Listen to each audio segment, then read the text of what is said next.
Welcome to Doongalik Studio Art Gallery's virtual tour experience. This year, we highlight our late founder Jackson Burnside's prediction that by the year 2020, more visitors will come to the Bahamas because of its art, culture, and heritage, rather than merely for its sun, sand, and sea. Although the COVID-19 pandemic has disrupted travel to our shores, we are proud that the Bahamian artist community continues to flourish regardless and to enrich the lives of our local audience. Our theme, Redesign Re-create, Re-plaskit, that's Bahamian dialect for plastic, is a response to the government's ban on single-use plastics, launched in January 2020. Doongalik felt it was fitting to highlight plaskit in a creative way by extending an artist's call to show positive environmental action using the 3 R's theme, and 13 artists from Andros, Grand Bahama, and New Providence responded.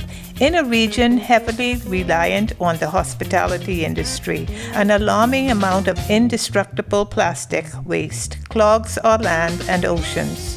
Reimagining this material is definitely the way forward. The majority of the artists have paid homage to Mother Nature in the formation of their pieces, ironically depicting the beauty of the very environment that plastic destroys. Is there hope for a plastic-free future? Let's find out. Come on over to Plaskitina's jewelry shop. Plaskitina was fabricated from bubble wrap and brown paper bags that are backed with a discarded plastic ad poster. Her skin tone was deepened with paint, and she was hand-stitched for added integrity, with her dark curls of Ferrero Rocher packaging and her flower crown from water bottle bases and hand-rolled beads. She's a hodgepodge of plastic waste, but a woman of beauty and substance nevertheless. After wearing her first pair of earrings, a fire was lit.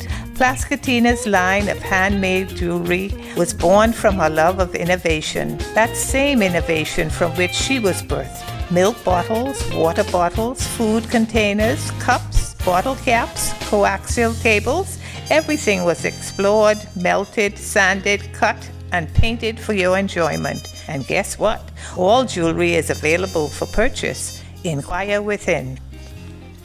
The fashion industry, like many others, is adopting more sustainable practices as consumers become more knowledgeable about destructive practices associated with fast fashion and pollutants derived from the production of synthetic fabrics. Fashion designer Jerisa responded to the plastic topic by creating wearable art. Her striking evening ball gown, along with matching earrings, necklace, and bracelet, are entirely made of black plastic garbage bags. The news of the Bahamian government's environmental action to ban single-use plastic was applauded by many Bahamians. Del Foxton feels very fortunate to be a part of this green revolution, as her skills as a paper artist have always been based in the 3 R's of reduce, repair, and recreate. Here's Looking at You was inspired by the Drink More Water for Better Health movement that has caused an insane reliance on single-use plastic water bottles. She created this wall hanging with just a few of the millions upon millions of plastic water bottle caps that she and her friends rescued, that she embedded in a recycled handmade paper. Del's hope is that interest in her whimsical piece will lead to informative and constructive conversations and generate a culture that cares enough about our environment to become part of the solution. Each of us yous have contributed to the plastic pollution, and it is each of us yous who will need to find solutions and redesign, recreate, and re-plaskit. Del invites you to take the plastic challenge too. As a student at the University of the Bahamas, Rachel was given an assignment to create artwork using 100 pieces of a particular object. Since the single-use plastic bag ban was imminent, she decided to repurpose grocery bags to create this plastic rug. She used her family's stash of bags and also collected more used bags from other family members and friends, which she redesigned by crocheting them to form a sturdier, long-lasting waterproof rug. thereby transforming a harmful material into a functional decor item. Have a Nice Day is a mountain peak constructed of plastic grocery bags and pieces of plastic conveyor belt from a factory that was recently decommissioned. Scattered throughout the folds of plastic are notes citing frightening statistics about the destructive effects of plastic waste on our environment.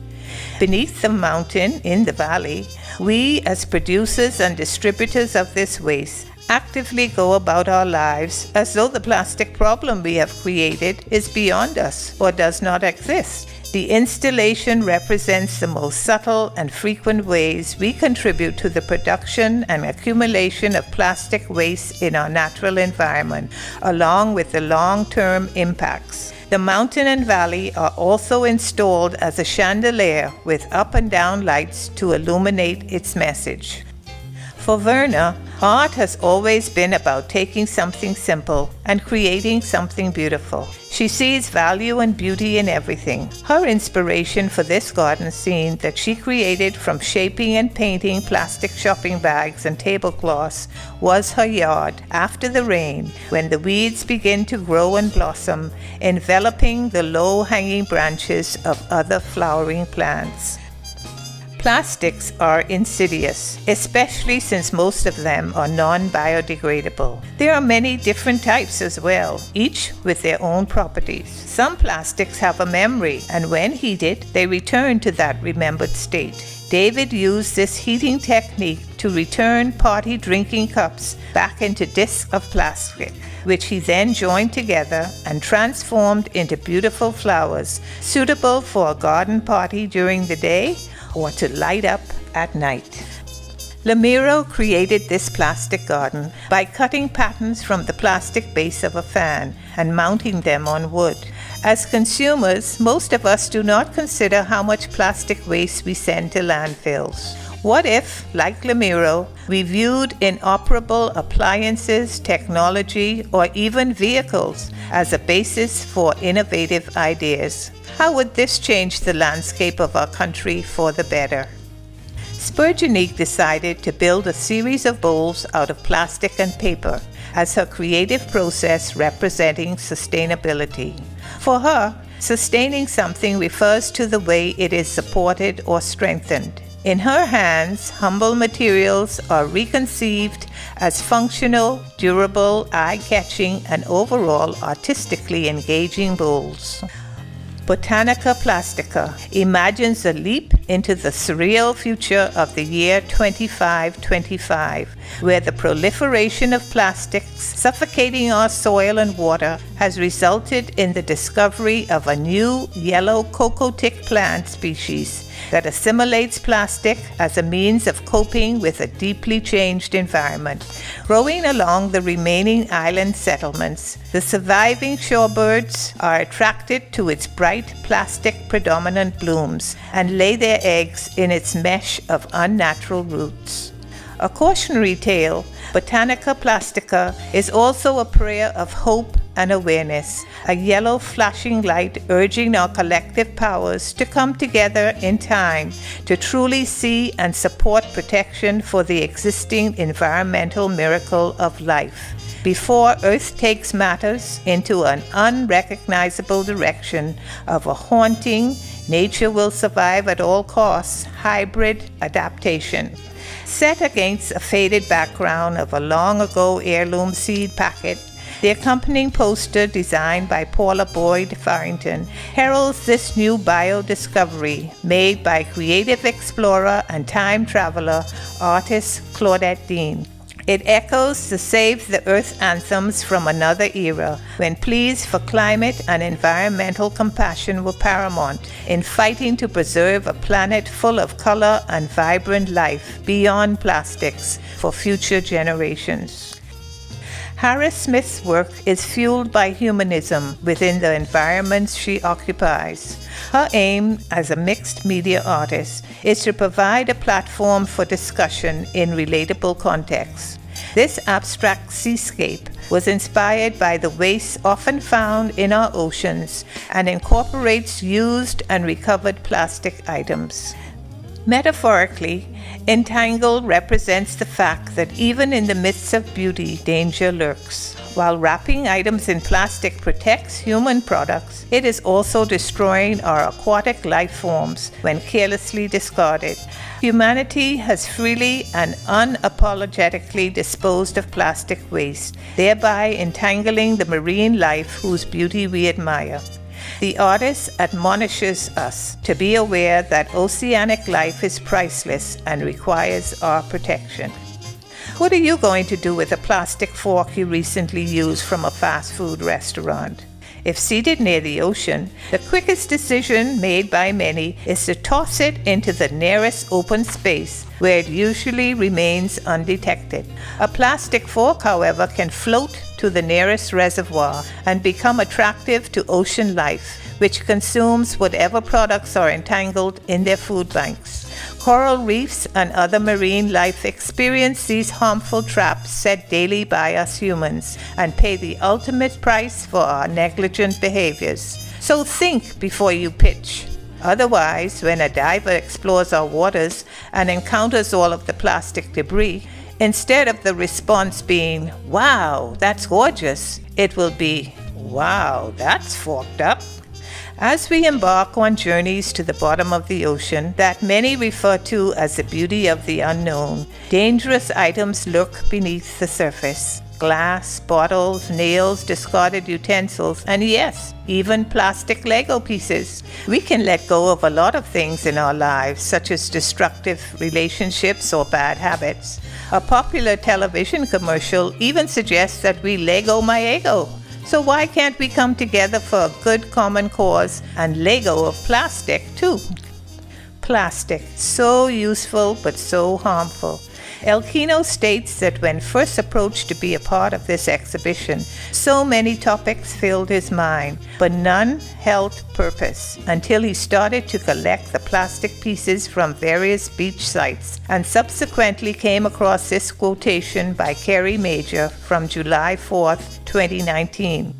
Plastic is one of the most persistent pollutants on Earth. It's made to last, and it does, often for 400 years or more, and at every step in its life cycle, even long after it has been discarded, plastic creates greenhouse gas emissions that are contributing to the warming of our world.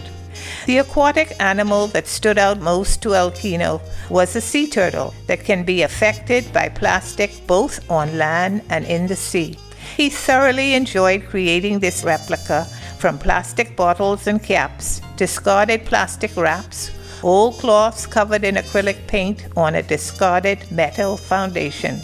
Realizing that research shows that approximately 100 million marine animals die each year as a result of ingesting or being entangled in plastic, his purpose is also to bring awareness to the Save the Turtle cause. So let us all stand together to preserve and support our turtles by not littering and always reducing, reusing, and recycling. Our final offering is this beautiful flamingo, our national bird. But look at what it is made of and the implications of this medium. From baby showers to funeral wakes and cookouts, styrofoam plates and plastic straws have been an integral part of our dining experience. Styrofoam is made out of a petroleum-based substance called styrene. Have you ever tasted it? Our animals have. But much like anything else not safe for human consumption, neither product is easily digested by our wildlife. Once our animals and marine life consume these plates and straws, their fragile systems are instantly filled with poisonous chemicals. So before your plate gets full again, make sure you dispose of it properly right away. Nature will surely thank you. And on that enlightening note, we would like to thank you, our viewers, for taking this virtual creative journey with us at Doongalik Studios. We hope you have enjoyed the art and that it has inspired you to protect our beautiful Bahama land. We hope to see you in person sooner rather than later. Stay safe, everyone.